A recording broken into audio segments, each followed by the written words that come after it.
Good evening. Welcome to the 7th seminar of the academic year.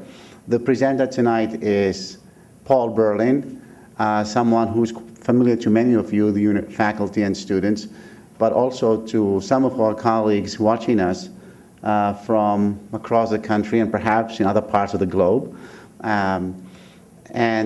Paul is a very outspoken, I've known Paul since I came to UNE in 1991, and he's been the same person. He has strong ideas about the role of the United States in the world, so to speak.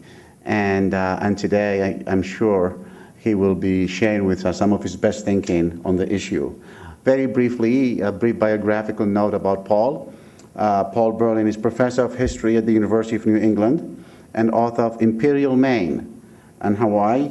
It's a very interesting book. It examines the role Maine has played in the conquest and domination of Hawaii in the 19th century. He was a Peace Corps volunteer in Micronesia, a Fulbright scholar in Sao Paulo, Brazil, and a member of the board of the World Affairs Council of Maine. His interests are very broad. He knows a tremendous amount about American history, and I'm delighted to introduce to you today my colleague, friend, Paul Burlin.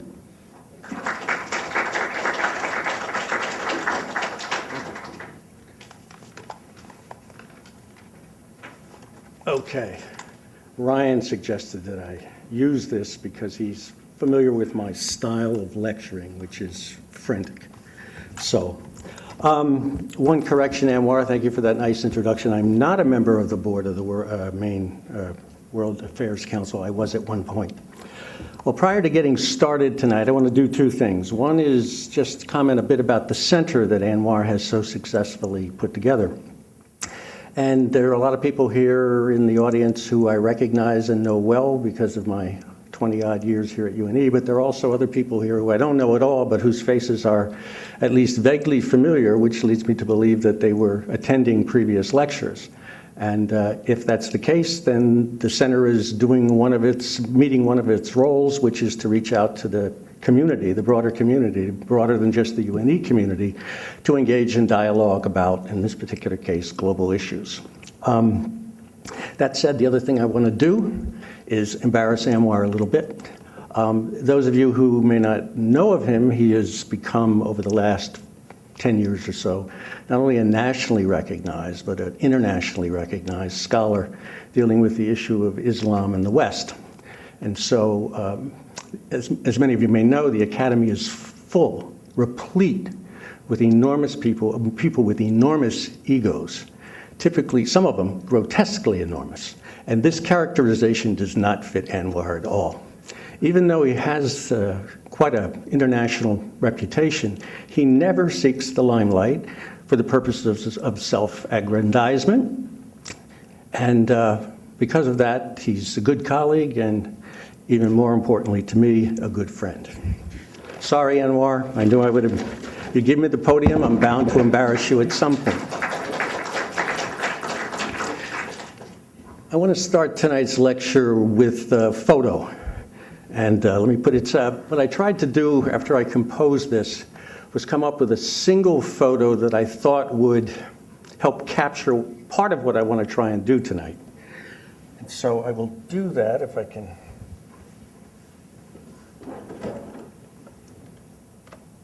Can everybody see that? Let me just turn the lights down. Can you hear me as I walk like this? Okay. Let me just turn, let's see, front. Let's see here. Extreme left. Extreme left here? Yeah. That's not doing it. Here Is that better? Can everybody see that? This was on the front page of the Maine Sunday Telegram a few years back. It was very poignant when I saw it. It was during, I can't remember exactly when it was, but it was during some conversations about closing some of the military bases. And this was the military base, Ellsworth Air Force Base in South Dakota. And I guess at the time there must have been some discussion about either closing it or moving the B-1s elsewhere or whatever.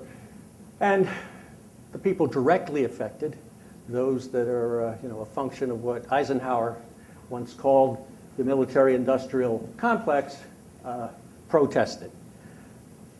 When I decided to use this today, I went to the internet, and guess what? Ellsworth is still there, the B1s are still there. So anyway, I'm just going to use this as a suggestion of one of the things that I want to talk about, and that is that Americans' role in the world has had an enormous impact, not only externally, but within the country itself. So I want to do several things tonight. In particular, I want to talk about the state of American culture and society and its relationship to what I like to call American sprawl, or what a lot of people now are much more comfortable talking about as American empire and referring to the United States as an imperial power. That characterization, of course, is anathema to our mainstream political establishment, left or right, liberal or Democrat, a liberal or conservative, Democrat or Republican. But certainly within the academy and also within a fairly broad base of what I would call dissenting groups of American citizens, that characterization of the role that the U.S. plays in the world has become quite apt. So what is the connection between American culture and society and American spread eagle sprawl? Well, there are a couple different ways to approach this, and a number of different ways, but I'm going to touch on two tonight. One is what I call the material approach or perspective, and the other is the ideological.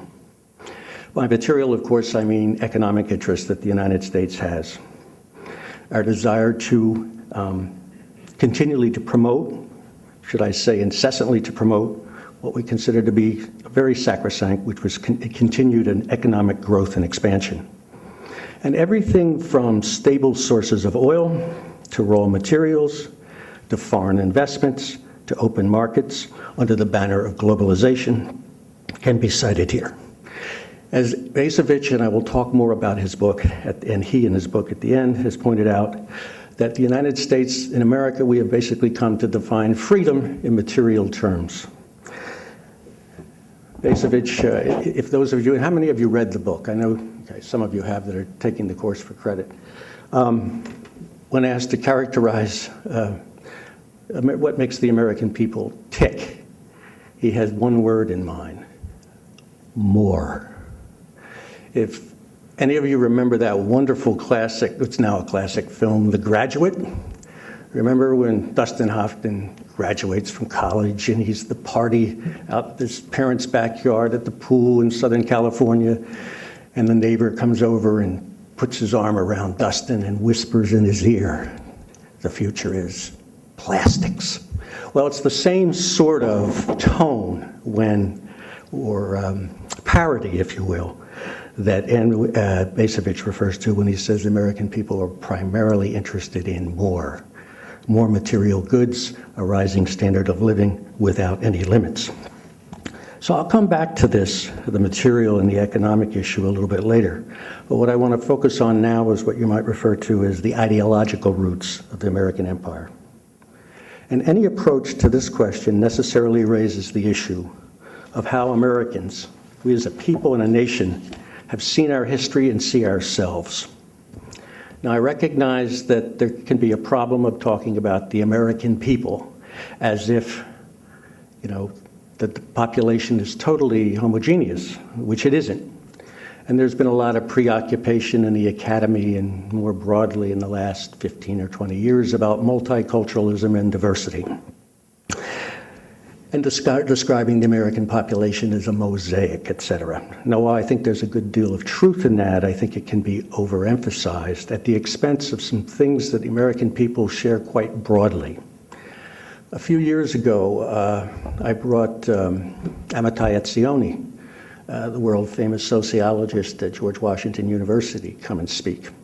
And I don't know, he spoke right over here in the chapel. It was before this facility was built, so I don't know, 4 or 5 years ago.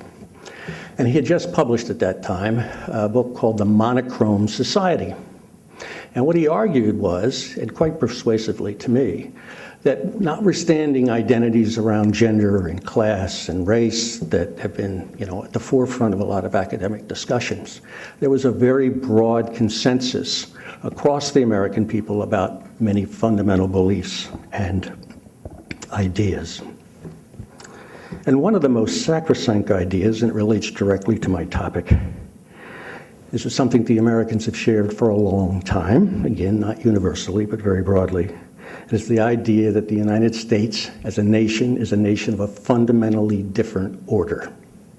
We are different, some would say better, but fundamentally of a different order. This is probably one of the main premises, if you will, the ideas, I think, of what Robert Bellah many years ago referred to as American civic religion, something shared very broadly. Now, of course, the roots of this go way back. You know, you can cite the most famous, or perhaps notorious, depending on your point of view, statement of this was John Winthrop, first governor of Massachusetts Bay Colony, who on the Arabella, the ship bringing him and some other Puritans to ultimately what became Boston, basically because he was governor, he was the first governor of the Massachusetts Bay Colony. He wanted to make sure everybody on the ship was still on the same page. And essentially he said, you know, we are embarked on a mission and we're going to be a city on the hill. It's become a very famous metaphor in American history. If you recall, Ronald Reagan used to call it his favorite and most apt metaphor. Now, Reagan used to forget a lot of things, even before he had his tragic bout with Alzheimer's, which, of course, nobody would wish on anyone, but he constantly used that metaphor. It was full. That metaphor has stuck. Now, to understand Winthrop and the Puritans that came here, you need a little context.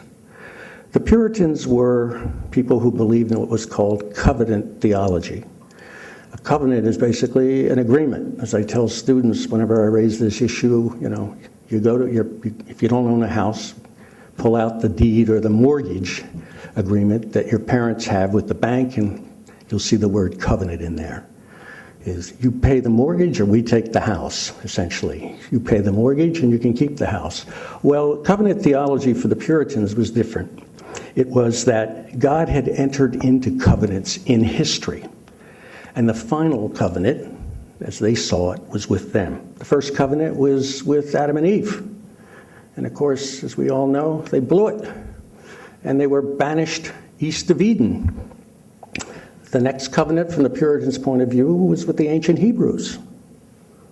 They killed Jesus. The next covenant was with the Christian church, founded in Rome. And of course, the Puritans were good Protestants. And so, from their perspective, Rome had blown it too. And so the mantle had to become a parody of what a true church would be. And so the mantle, so the Puritans thought, fell to them. And so what was at stake in this migration to Boston was nothing short than establishing a exemplary community and church for the redemption of humankind, or certainly of all of Christendom. The sociologist Daniel Bell, many years ago, wrote about this particular issue, and let me quote from him. All nations, he said, are to some extent unique. But the idea of exceptionalism, that the United States is the exception in history, it is a nation of a different order, as it has been used to describe American history and institutions, assumes not only that the United States has been unlike other nations, but it is exceptional in the sense of being exemplary, a city upon a hill or a beacon among nations.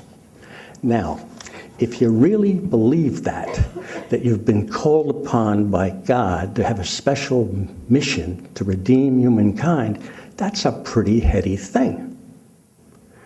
And it can play out in several different ways. For some Puritans, and I would argue the best of them, they not only felt a huge sense of responsibility, after all their mission was of, huge proportions. It's about the meaning of history. But it could also inspire a sense of humility, because if everybody prior to the Puritan mission had basically blown the covenant, how could you possibly assume blithely or with assurance that you wouldn't do the same? So for some Puritans, a sense of not only responsibility, but a sense of humility inspired them. On the other hand, and I'm afraid I think more typically, what happened was that that same sense of responsibility and chosen status could do what? Lead to a sense of arrogance, and that often happened as well. I could cite a lot of colonial examples about this whole issue of the Puritan divines calling the community God's new Israel, as they refer to New England, back to its path when they would wander off and become self-centered and forget about the importance of God. But take my word for it, the references to it are replete. But fast forward to the revolutionary and constitutional periods. Let me read a quote from John Adams, and again, this is one of myriad that I could quote. Adams said, and this is in the decade running up to the Constitution during the Revolutionary War, "I always considered the settlement of America as the opening of a grand scheme and a design in Providence for the illumination of the ignorant and the emancipation of the slavish part of mankind all over the earth." Adams was not alone in thinking that way among the founding fathers. His lifelong antagonist, Thomas Jefferson, who wrote the magnificent document, the Declaration of Independence, remember, didn't just have in mind the freedoms of what we've come to view as, the white male freeholders, but all white male freeholders. It was a document for all of humankind. The revolution wasn't just about Americans. The historian Dorothy Ross has written, "In Republican historical perspective, the successful establishment of Republican government appeared as a radical break with the cycles of old history." Remember Rumsfeld and old Europe? By creating a new kind of democratic government, Americans appeared to have solved ills that had always destroyed republics in the past. The cyclical view of history in classical republicanism began to give way to the possibility of perpetual life, progressive linear history. Unlike the nations in the past, America would never grow old. Now that introduces another element to this ideology of American exceptionalism, and that's what I like to call the flight or escape from history. That by picking up and moving, you can start over and leave evils and sin behind, if you will, if you want to put it in those religious terms. As Francis Fitzgerald has put it, the belief that individuals could start over again and, if necessary, reinvent themselves was one of the great legends of American life. Anouar, would you mind getting me a thing of water? Or the Protestant theologian Reinhold Niebuhr wrote, "Every nation has its own spiritual pride, but every nation also has its peculiar vision. Our version is that our nation turned its back on the vices of Europe and made a new beginning." Now, I just want to give a few more examples to demonstrate the continuity of this sense of exceptionalism, of difference, of special purpose. Because we have limited time, and so I'll just briefly. Think of fast forward to the 1840s and Manifest Destiny. The idea that the United States not only had a right, but the duty to do what? Expand across the continent, take its values, its beliefs across the continent. Notwithstanding that there were already people there, Native Americans, who might have very different views, and notwithstanding Mexico, which by virtue of its rather unfortunate location, lost half of its territory. Their view of whether Manifest Destiny was divinely inspired or not was quite different. Think of William McKinley annexing the Philippines. We were taking the Philippines, but we weren't like those dastardly Europeans. We weren't out to exploit the Filipinos. We were out to uplift and develop them for self-determination. Of course, we immediately got involved in a 3-year ugly guerrilla war, because the Filipinos didn't see our role in the Philippines as much different than the British role in India or whatever else. But we did. The open door notes, and boy, this is really tragic, We issued the open door notes in 1899 and 1900, and through them, particularly the second one, when we basically said we stand behind the territorial and administrative integrity of China, we began to think that we had a special mission or special relationship with the Chinese. We were their friends. We were acting differently in China than were the Europeans who had situated themselves along the coast. Of course, the first open door note that we had issued the year before argued that Americans, American goods and investments, et cetera, had to be admitted to China on equal terms with the Europeans. But in any case, because of this belief that we were different and that we had a special relationship with China, many years later, by 1949, when China went communist, and there was a big weeping and gnashing of teeth about who lost China, people in Washington, many Americans, could not accept the fact, could only understand that fall of China by virtue of treasonous activity on the part of the State Department by, as Joe McCarthy said, 250 card-carrying communists. Again, the idea that America was different, that we had a special relationship with this country, it couldn't possibly have gone to the communists if there wasn't something other than treason.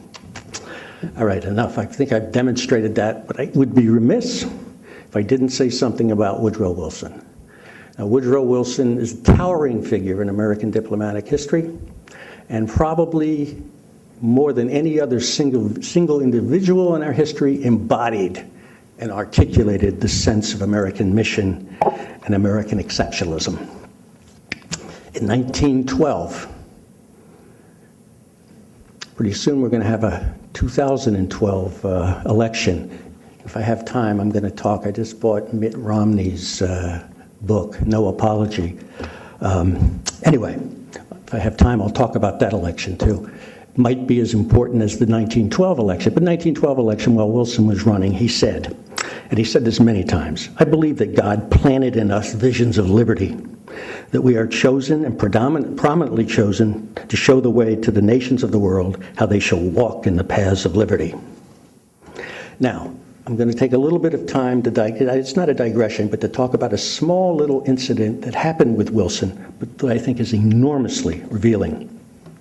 The United States entered World War I late. There's no question that, our involvement tipped the tide against the Central Powers. And the United States, for many people among the so-called allies, and I'll talk about that word in a minute, saw the United States, and particularly Wilson, as a hero.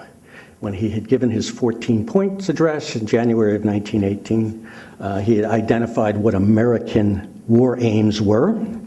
And because of the American involvement in tipping the war, a war that's often hard for us to comprehend.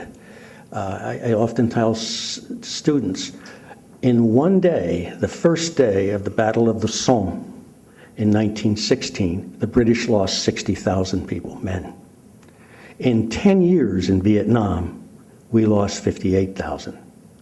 400,000 Germans and French lost their lives at Verdun. It was an unbelievable bloodbath, fratricidal war of Western civilization. Anyway, the U.S. entered late, tipped the battle, and it was over. So when Wilson decides he's going to go to Versailles to help construct the peace, he was met by adulation everywhere he went.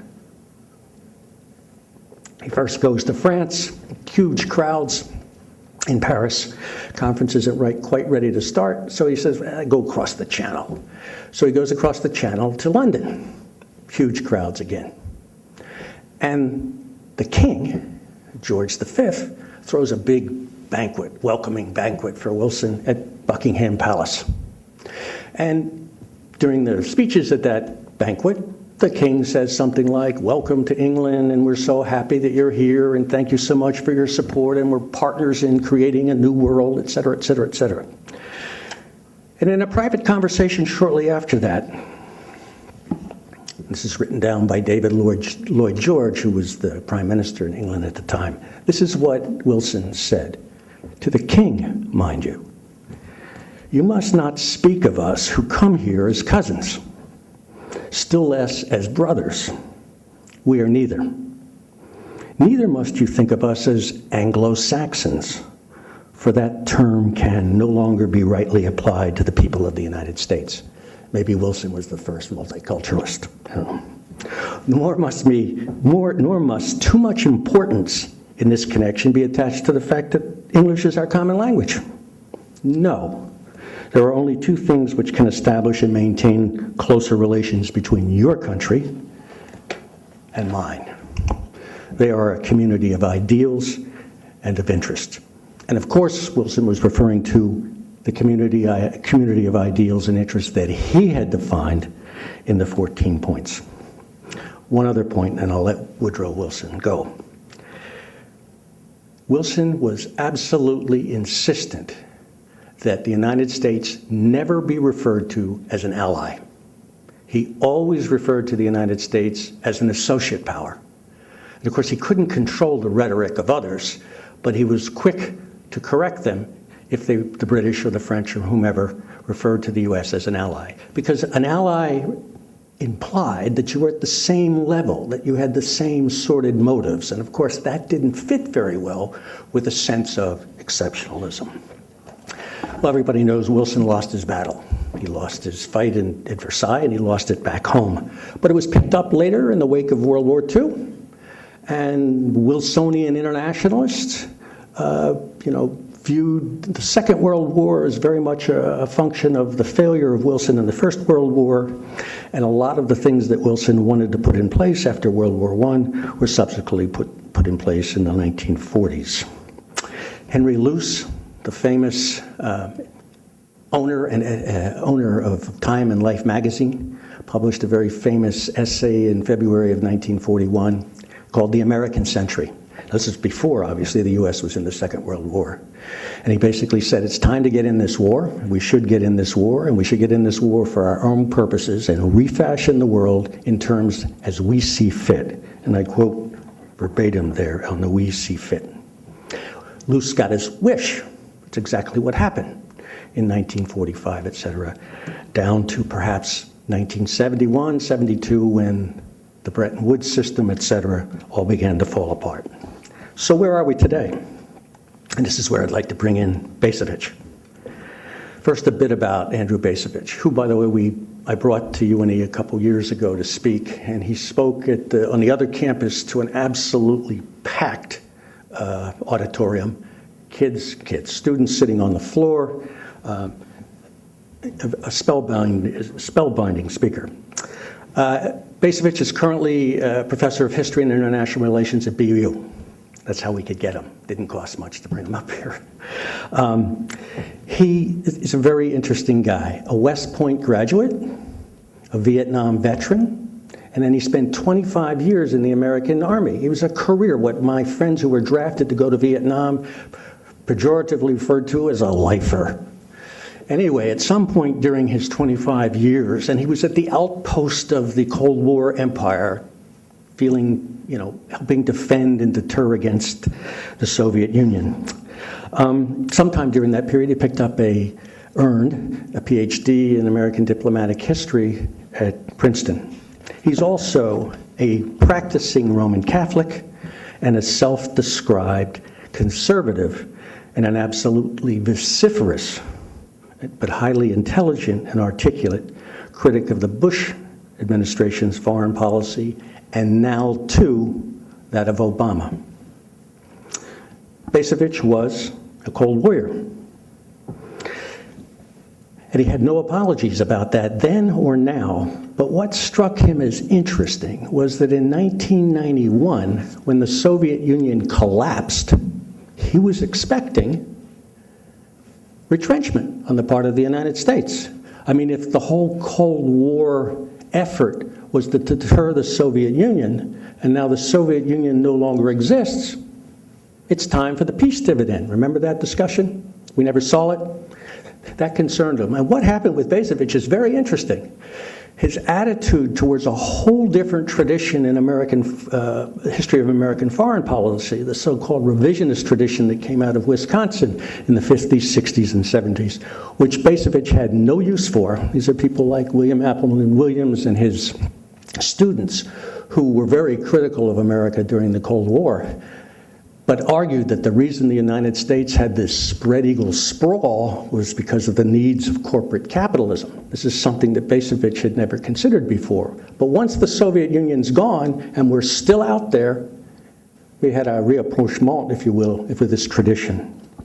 And so he now argues that what we're doing largely in the world is to ensure that we can have, to put it simply, more. Cheap imported goods, stable and relatively stable priced foreign sources of foreign energy, right? But what's happened since 1970, he argues, when the balance of trade shifted and the terms of trade shifted, and we began to run in the red every year and starting to borrow more and more money, that we were in essence mortgaging our future and losing our independence by those that were financing our inflated lifestyle, inflated standard of living, et cetera, that we could no longer support, and that we could therefore no longer support the spread eagle military establishment that we had around the world, and we ought to rethink what it was we're doing. And also, and this is the key issue, rethink what we're about. Is there things more important in life than more? Does everything have to be defined quantitatively?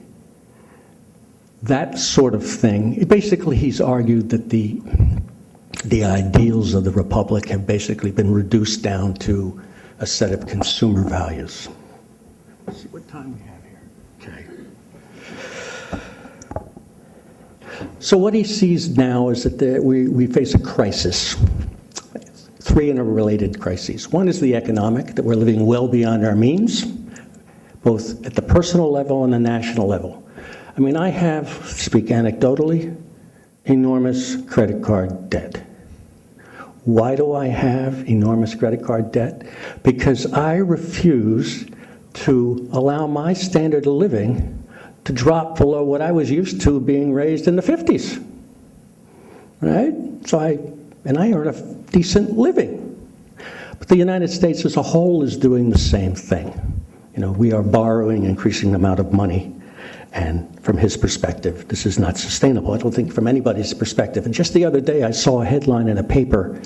I think the last, what do they call it, issuance of treasury bills had trouble finding buyers.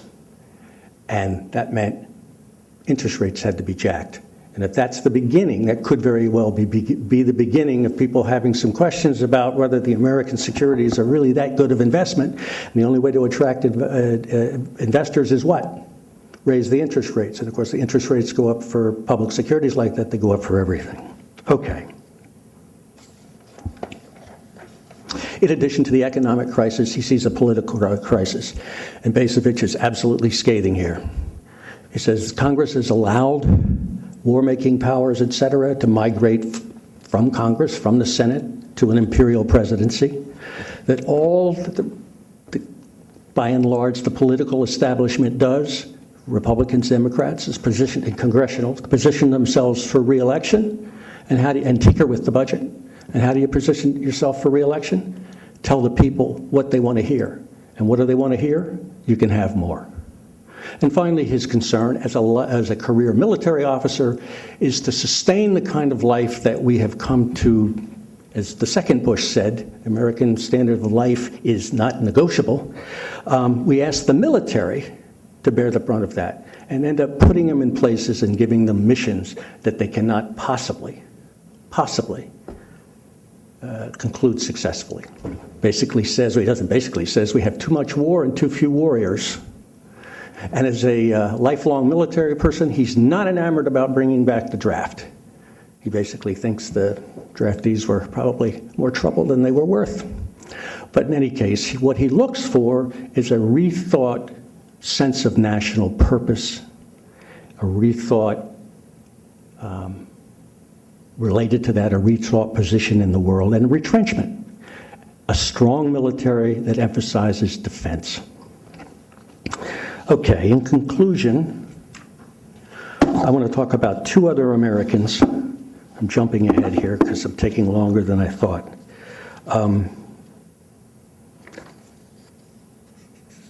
Two other Americans that played a significant role in American foreign policy, and then I'll conclude with that. One is Madeleine Albright. The other is George Frost Kennan. Now, Madeleine Albright, was the Clinton's representative to the UN, the first female Secretary of State in American history.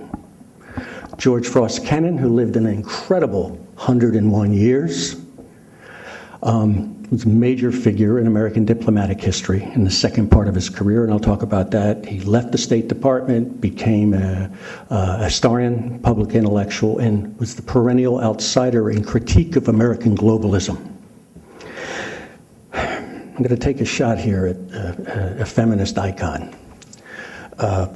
Betty Friedan, I think it was many years ago, said if you put a woman in an institution or a new environment, there's immediately a positive impact, a change.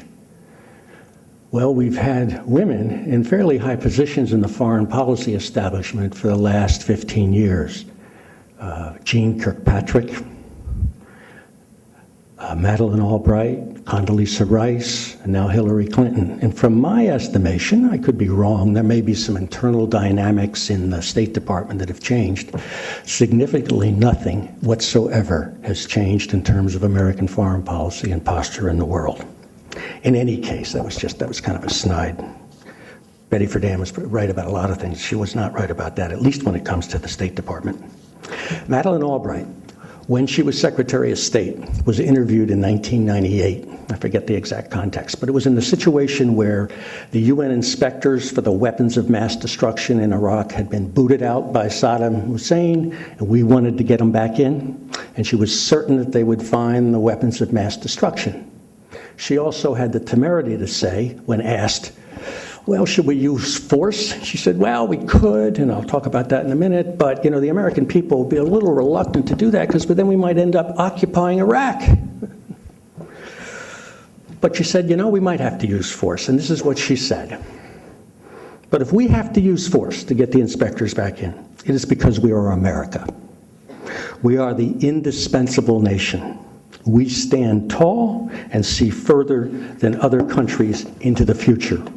And we see the danger here to all of us. Now, I assume my point here with her is obvious. I decided to pick on a Democrat, not just Republicans, okay? Because it's Bacevich's whole book. A lot of it's focused on George Bush. But anyway, let me say something about George Kennan. As I indicated, George Kennan was a very distinguished Foreign Service officer. He was given credit for being the architect of the so-called containment policy against the Soviet Union. He quickly, though, became disillusioned with how the State Department interpreted his policy. And he left the State Department in kind of a huff in 1951 and then went off to Princeton, where he spent the rest of his life, and continued to be a perennial critic of American globalism.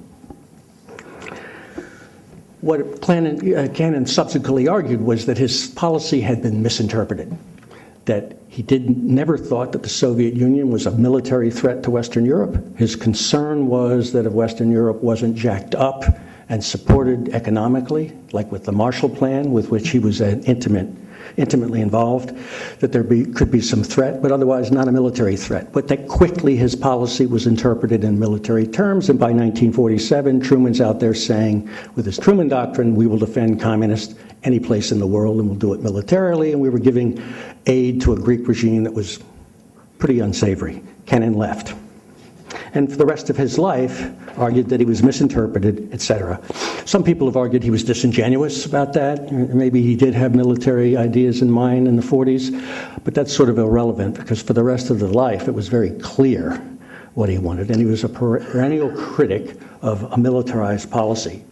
Critic of the Vietnam War, which he saw was what? Tragic for everybody involved and largely a distraction, that part of the world bore absolutely no bearing on American interest. And unlike Albright and all the other advocates of a smug exceptionalism, Kennan did not believe that the United States saw further and clearer. And I just, to read my favorite quote from Kennan. This was in 1976, when he was 72 and he would live another 26, 27 years. I hope that doesn't happen to me. Anyway, this is what he said. My main reason for advocating a gradual and qualified withdrawal from the far-flung foreign involvement of the United States is that we have nothing to teach the world. We have to confess that we have not got the answers to the problems of human society in the modern age. Moreover, every society has specific qualities of its own that we in America do not understand very well. Therefore, I don't want to see us put in a position of taking responsibility for the affairs of people we do not comprehend. I would like to see us influence the world, if we can, by the power of our example, to the extent that other people wish to follow it and find it applicable to themselves. But I have, as you know, always very emphatically rejected the concept of the universality of American experience. Now, juxtapose that against some of the rhetoric I talked about in terms of American exceptionalism, etc. Kennan was not just a critic of American globalism, but also of the nature and the content of American society. He was appalled by advertising, which he considered close to being obscene. He was appalled by pornography. He was appalled by the interstate highway system and what it did to the panorama of America. He absolutely detested the automobile. He wrote early on that how utterly absurd it was to encase human beings, one or two human beings, in a ton or two of steel, to move people, one and two people around, etc. You can only imagine what he would have thought of the SUV phenomenon. In any case, what Kennan raises here is the I word, isolationism.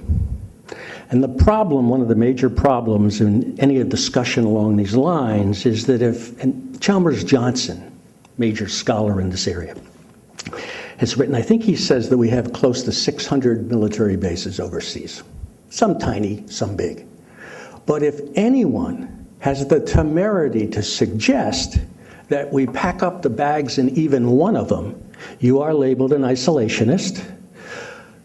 Chicken Little sees the sky falling in, and discussion stops before it even begins.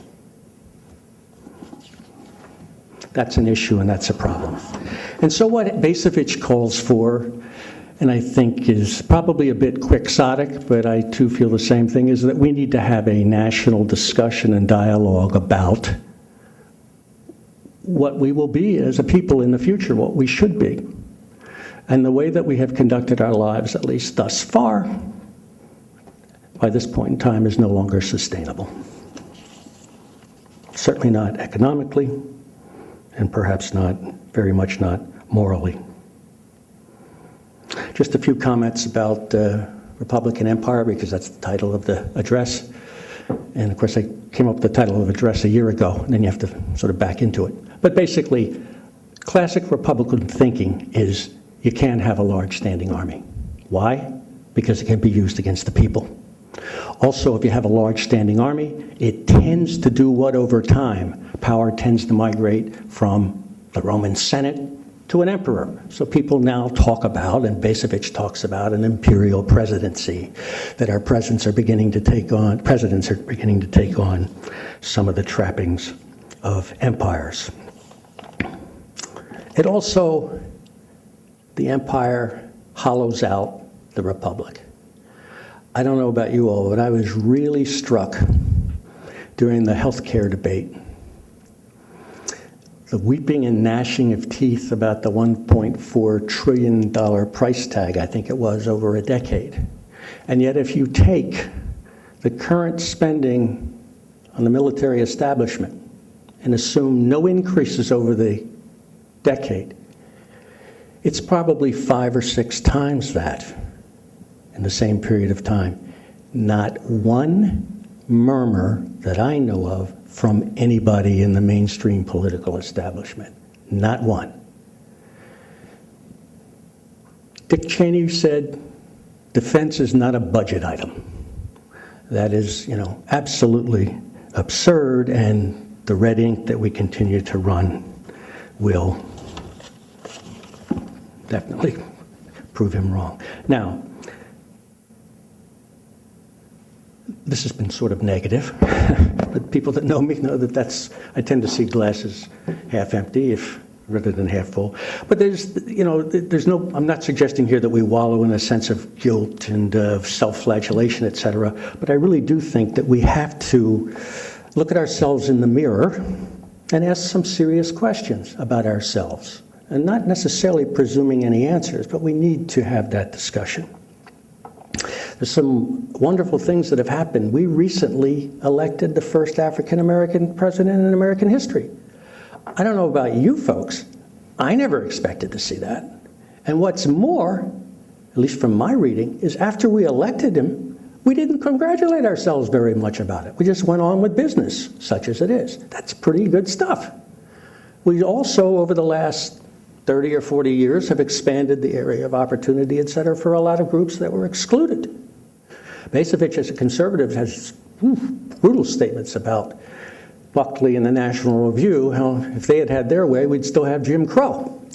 So in any case, Bacevich is very much a conservative of the Burkean, the classic conservative, and they are not necessarily stand-pat people against all change. They just see change that should be rooted in tradition and should be incremental. So it's based on the quality of the healthcare debate. I suspect any suggestion about a reasonable, far-reaching national conversation about America's place in the role is more than a little quixotic, but what's the expression? Hope can spring eternal, something like that. Thank you very much.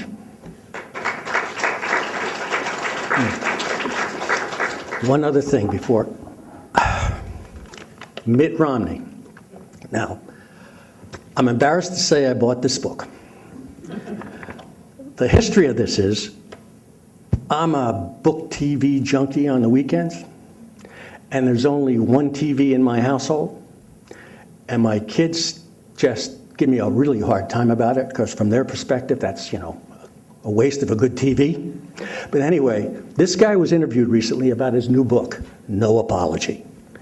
And I listened to him talk, and basically he's running for president already. He's considered the leading. He was trashing Obama because Obama thinks he's better than the United States. Obama goes abroad and trashes the United States, and his evidence for that is all the news in the British tabloids, I think probably a lot of which are owned by Murdoch, I don't know. In any case, I decided I got to buy that. I have to read this book. I'm not going to buy it, and I'm at an age where I can't steal it. So I figured I would go to Borders and stand in the aisle and read it there. That's how Patrick Buchanan writes a lot of things about American foreign policy too. And I actually am interested in some of his ideas, but he's so steeped in xenophobia that I can't buy his books. But anyway, I got there and I ended up buying it. But believe me, when you read this guy is not going to lead us into any national dialogue about rethinking the role of American in the world. As a matter of fact, he thinks that we're spending much, much, much too little on the military. All right, I am done. Thank you.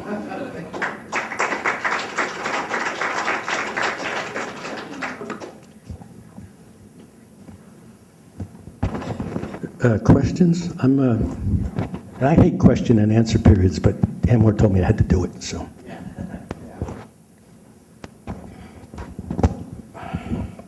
I'm struck by your photograph, and I like that photograph, and one point you didn't make about it, which I think should perhaps be interested if you agree about this, is that one of the reasons why our military continues to grow and our wars continue to exist is that we have contractors, military contractors, in every single congressional district in the United States. So the economic underpinning of our country is so incredibly, strongly, intricately tied up in the building of weapons of mass destruction and other weapons and so forth, that it will be more than a discussion will be needed to change that thinking. I agree completely, and this is, can people hear me? Is this working? This is Eisenhower's, when I was in college, I had a professor who was not a particularly big fan of Eisenhower, though Eisenhower's reputation has come up a lot in the last few years among historians. But he said, in a rare fit of wisdom, Eisenhower warned us about the military-industrial complex. Let me give you a concrete example. You need to get closer to that mic. All right. A concrete example is Tom Andrews, a liberal from this district, when he ran for, and I love to skewer liberals because liberals aren't much better on foreign policy than conservatives. Remember, it was the Democrats that brought us Vietnam. And I've never forgiven them for that. Tom Andrews was campaigning when it came to the whole issue. You know where he wanted to close a base? Loring Air Force Base at the time. That was not in his district. He was defending Brunswick. Yeah, absolutely right. The military is a huge employment machine. And again, Bacevich, I defer to Bacevich on the issue of the military because of his credentials and his experience. We're not, I'm not some, and Bacevich certainly is, or either some kumbaya pacifist. You do need a military establishment for purposes of defense. But one of Bacevich's major arguments is because we were sprawled around the world, nobody was looking at the defense of the country itself, and we were attacked on 9/11. So yeah, it's a huge, if I were to be really quixotic, I would recommend that in no shenanigans, in a 20-year period that we cut, I think this is a reasonable thing to propose, 20-year period we cut the military defense 50%. Now again, you don't do that first, you have the discussion first. But that would allow, I think you can still retire in the military after 20 years. That would give you plenty of time to think it through. That's something I think we ought to think about. Again, predicated on a conversation beforehand. Because look at the social networks in Western Europe. Part of the reason they have such good social networks is they don't pay very much on their defense. We do. What are American troops still doing in Germany, for God's sakes? Anyway, you're right about the military-industrial complex, and a very tough nut. But if you did a 20-year thing, pulling that out of my hat, it would be time for people to plan. It wouldn't be that disruptive. But again, you have to do it right. You have to think about what our role should be in the world. And if the decision is made that we do need to retrench somewhat and rethink that, then what you do with the military can follow that logically. All right. I have a comment and maybe a question. First, I really appreciate your talk. I like that overview, beginning with Winthrop and coming right on up to Romney. But there's a... By the way, Yeah. and believe me, I'm not a partisan, Yeah. This is nauseous stuff.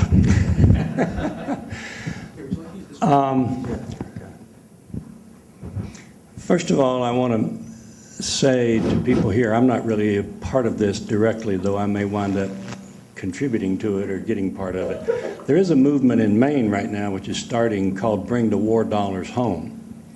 And it's supposed to really get cranked up sometime in April, so I hope people will be watching for that, because at least in the state of Maine, there are some people who are trying to engage that industrial complex.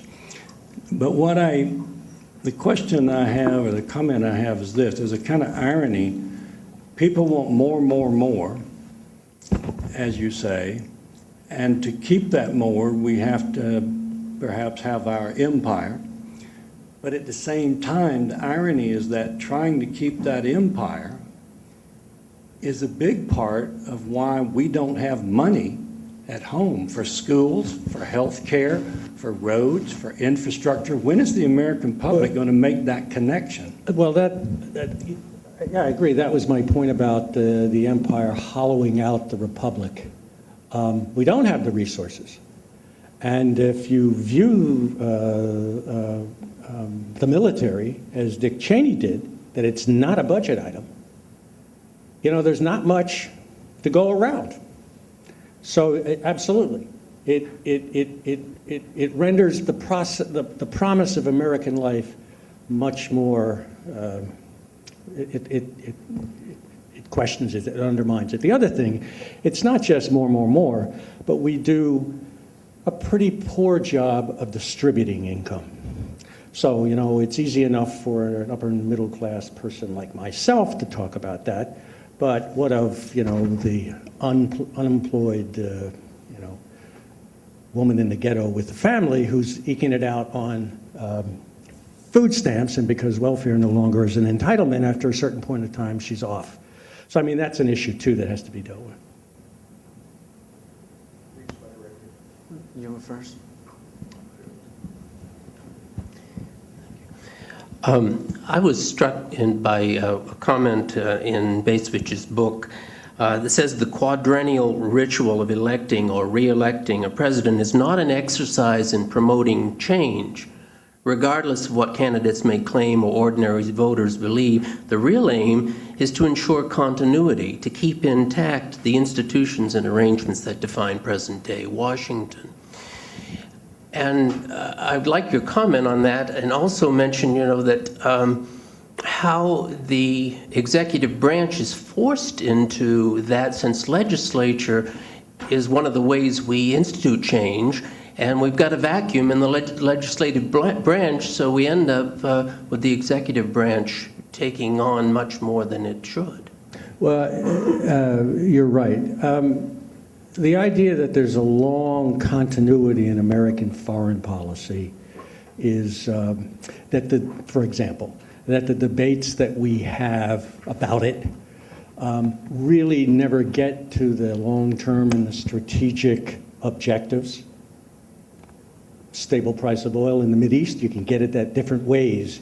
You can get it that by containing Saddam Hussein, for example, or you can get it by overthrowing him. But that the basic objectives stay the same. And that there's a whole historiographical tradition in the United States called consensus history, that has argued that our political spectrum is fairly narrow. And there's some benefits from that. We haven't had fascists killing communists in the streets. On the other hand, if you go from the left to the right of the political spectrum, it's fairly narrow, and there's much more in common than there is in differences, notwithstanding all of the rhetoric during the quadrennial presidential elections.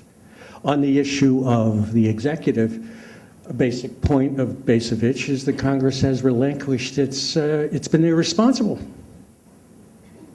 Robert Byrd, in his book, Losing America, has written the same. And Byrd, I think Byrd now is he still alive? If he is, he's incapacitated. He would stand up in the Senate giving these soliloquies. There's nobody in the Senate talking about America, you know, losing America, the republic being undermined. Eventually, somebody suggested to him that those speeches be put into a book, which he published a few years ago. But he basically argues that too. Yeah. Michael. Thanks.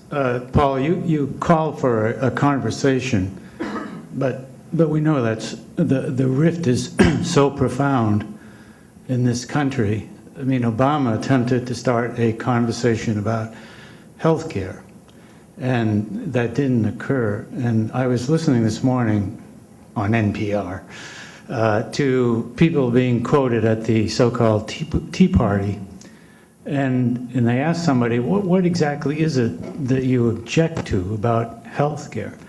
And this person said simply, it's un-American.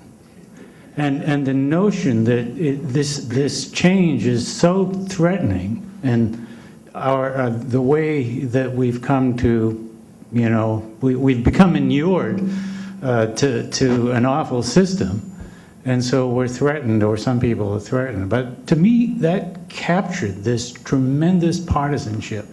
What's wrong with health care reform? It's un-American. Well, it's interesting. Something I was going to say, but I knew I was running out of time. I was going to quote from one of FDR's brain trusters. It was an economist by the name of Rex Tugwell. And I read this in graduate school and I've never forgotten it. He said, the American people only come to disciplined relationships with great difficulty. In other words, it is basically, to be flip about it, looking out for number one. So I think anybody who felt, well, a couple things. One, anything that smells of a government takeover is anathema to some, regardless if they know the details of the package or not. But also the idea that there's something more important in life than just you and yours. It's like my father who moved to Florida and didn't want to pay taxes anymore for schools in Florida. I love my father dearly, but it's because he'd already paid for his kids to go through college. Well, he didn't, but it's that sort of thing in part. Your comment about the likelihood of a national dialogue, it's totally quixotic on my part. I mean, you just have to read Ron. I mean, it's awful. And it's, anyway. I had a good friend of mine who couldn't come tonight, said, make sure, Paul, you leave him at the end laughing. I don't know. Other questions? It's hard to, yes? I have a mic. Oh, my boss. Okay. I do have a question, but I was going to, and with respect to the Tea Party comment, this is a very old feeling in America. I remember reading that Davy Crockett actually stood on the floor of the Congress and made a long speech about why it was un-American, essentially, to give the vets of the war at that time, which I guess was with Mexico, any support at all for the injuries that they had. So this is a very deep feeling that goes back to the beginning of the country, I think, and it's an interesting phenomena. But Paul, I was wondering, with Costa Rica and countries such as that don't have militaries and have, I think their president won the Nobel Prize, right, many years ago, and they're surrounded by warring states in Central America, have been forever pretty much, and still are. Has anybody done a comparative sort of analysis of the outcomes in a country like Costa Rica, who really is embodying a lot of the sort of tenets that you're raising here that we should try to do more of? It'd be an interesting thing to do. Perhaps, if so, I'm not aware of that. It would be as interesting. Of course, obviously, as you know, Costa Rica is quite a different case than we are. But yeah, I don't know. Well, they have no military. Exactly, I know that, yeah. I don't know if people have looked at it, I just don't. Yes, in the back there.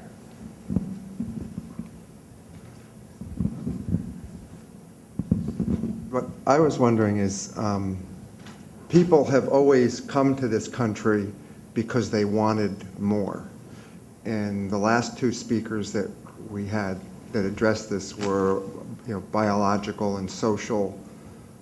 And I'm just wondering, how has that, because we are populated by a mixed group of nationalities and races, I mean, other than those coming from Africa in the 1800s, who came here looking for more, how has that affected these policies which we have now feel entitled to being more because other people... That's really a good question. Some people have argued that the enormous expanse of the frontier and the fact that people could pick up and go and the fact that intensive sorts of things were not necessary because you could do things extensively has something to do with that.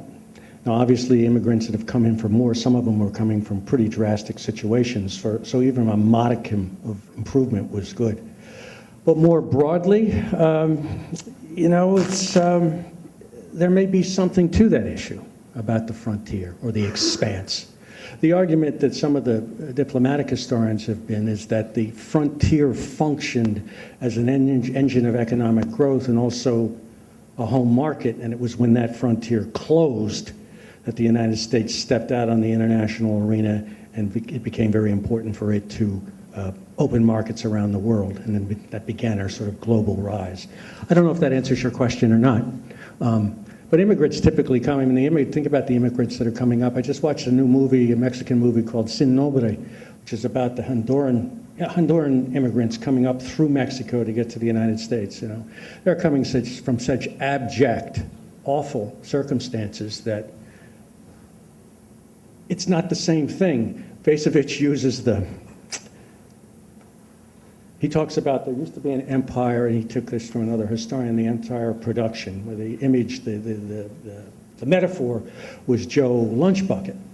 Now it's the empire of consumption, and his metaphor for it is the teenage girl with her daddy's credit card in her back pocket, headed off to the mall for a weekend, you know, the day with her friends, to just spend, spend, spend.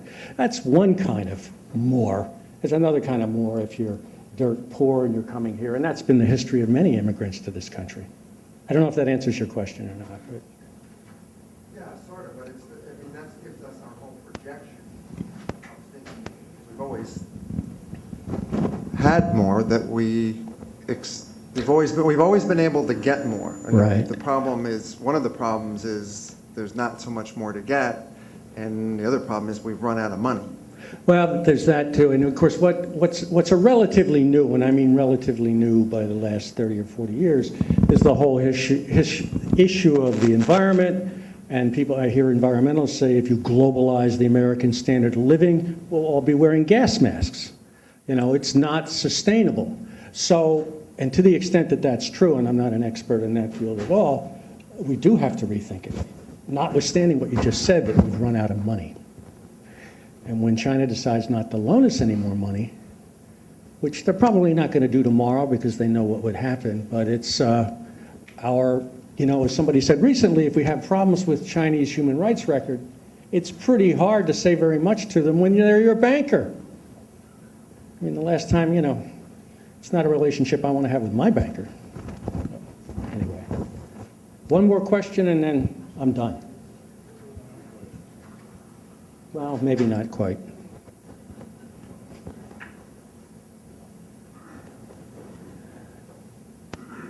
John, did you like the book?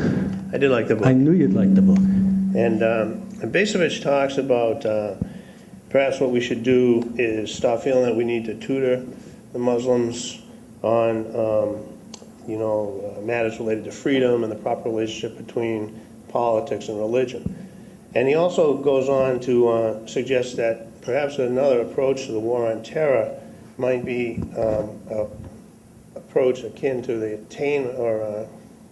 containment policy that we used in the Cold War. Can you elaborate on that and maybe say how that might... I think one of the things, the wisest things, from my view, that Bacevich says about the war on terror is, first of all, it's not a war. He calls it's a police action. This is a criminal conspiracy, and it needs to be dealt with as such. The best things that the United States can do is beef up its intelligence so that we're aware of what's going on, et cetera, but that it's not a war.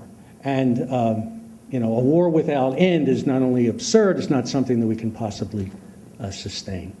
I mean, I think that's part of it. The other thing we have to recognize is that, and we often think that when bad things happen to us, all right, that we're totally, have been totally passive in that regard. We're not. It's the kind of policies that we're pursuing in the world that has, you know, that has an effect. Part of the reason we were attacked, and I'm not justifying that at all, 9/11, was the role we play in the Mideast and have played. And we had troops in Saudi Arabia, et cetera.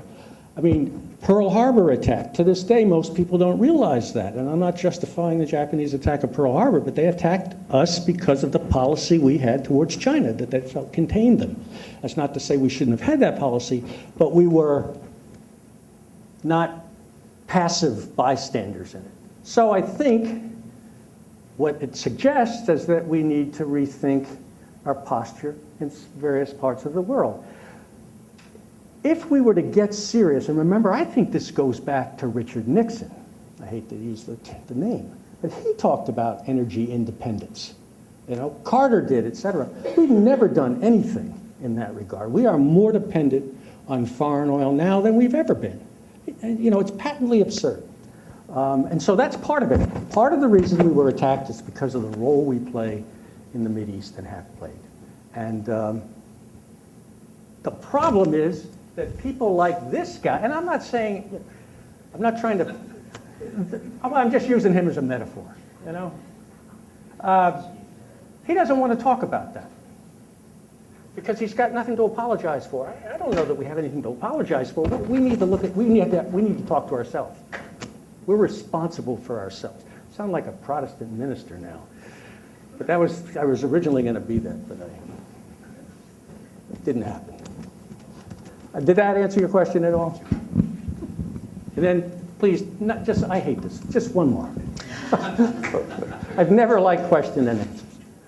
I don't know why. I'm Shelley Carter. I'm actually a dental student here. So I'm going to talk about, nobody's touched upon, but I mean, look at, you know, you look at the BMI statistics in the United States and What that, statistics? the BMI, body mass index, and that's a perfect example Talking of, about obesity? yeah, Okay. and that's a perfect example of us wanting more. And it also mirrors Americans always wanting a quick fix, and you know, they are quick to go on medications versus try to solve the problem or find methods of wellness. And it's always more and more and more, and more, you know, pretty much is going to bring less because it's going to cause them, you know, especially talking about, you know, issues overseas and stuff, that's, you know, a stress health issue. But I do believe that in America we have to look at the more in regards to health, that's, you know, a perfect example. Okay, you may well be right about that. I know. Speaking of the microphone. Oh, I'm sorry. Yeah, you may well be right about that. I hadn't thought of it in terms of physical health, but you're right. I mean, I don't know any really very much about the roots of current so-called obesity crisis, but you could.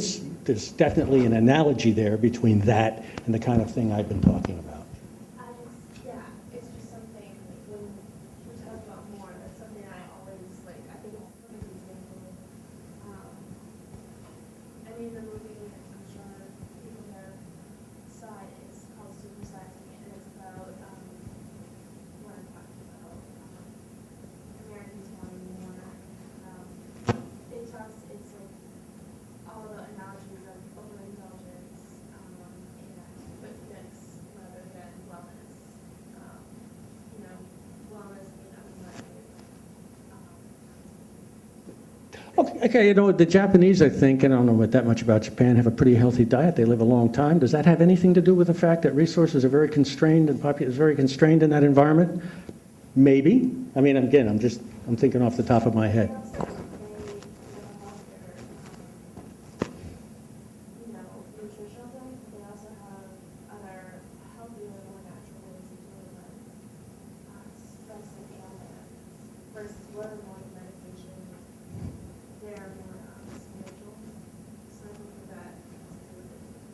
Okay. Is that it? One more? Oh, Steve. All right, I got to ask a question about Latin America. Would you give us a brief history lesson on the war on drugs? No. Oh. Well, I mean the problem, Nixon's initiative and the problem with the war on drugs, the problem is that we're the market. I mean, come on. That's the problem. You know, I'm not going to blame coca, you know, farmers, et cetera. We're the consumers. What else is there to talk about?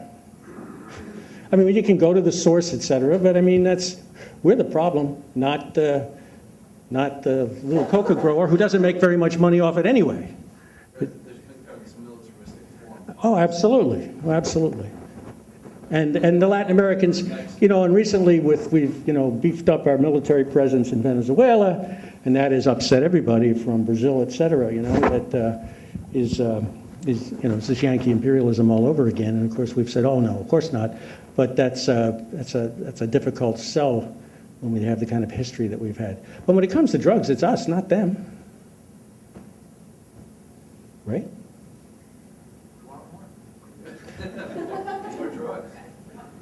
One more question. Okay, so I have a question about how American exceptionalism, because you've spoken about it primarily as a kind of internal national ideology, the long history of it. So I'm curious about, I don't know what you can tell us about how the whole notion of American exceptionalism is seen from that outside, from beyond the US, because it seems like the past 2 years are a pretty interesting moment for two very contradictory things that are happening. One, we have the fact that we elected Obama, the fact that, you know, he certainly is seen as maybe a very hopeful embodiment of all of those values that we have cherished over this time. But at the same time, we've also made a kind of stupendous hash of the global financial systems. The fact that those two things are happening at the same time, well, possibly the financial matters are much more. Obama's a breath of fresh air, I think, for a lot of people. I mean, but there's no, you don't have to be partisan. It's well documented that the American reputation under the Bush administration was pretty much at an all-time low. I know a lot of people who were just, you know, they were embarrassed to travel on an American passport. That's no longer the case for a lot of people. The way lots of I think people outside the country look at the idea of American exceptionalism is with a very jaundiced eye. I mean, the British didn't buy, for example, that the American presence in the Philippines was fundamentally different and less exploitive than they were in India. So it's, you know, so they tend to have a jaundiced eye about it. That's my that's the short answer. Not everybody, but that tends to be it's a little sanctimonious. The long story and the short one is we're no better we're no better and no worse than others. That's the basic, I think, premise. And we're in the same human condition, and we have to wrestle with the constraints of that. And perhaps that's the element of humility that we need in our national culture. And, you know, I do hope that will play out a bit more than it has recently. But Michael's left us, probably depressed them. But thank you very much.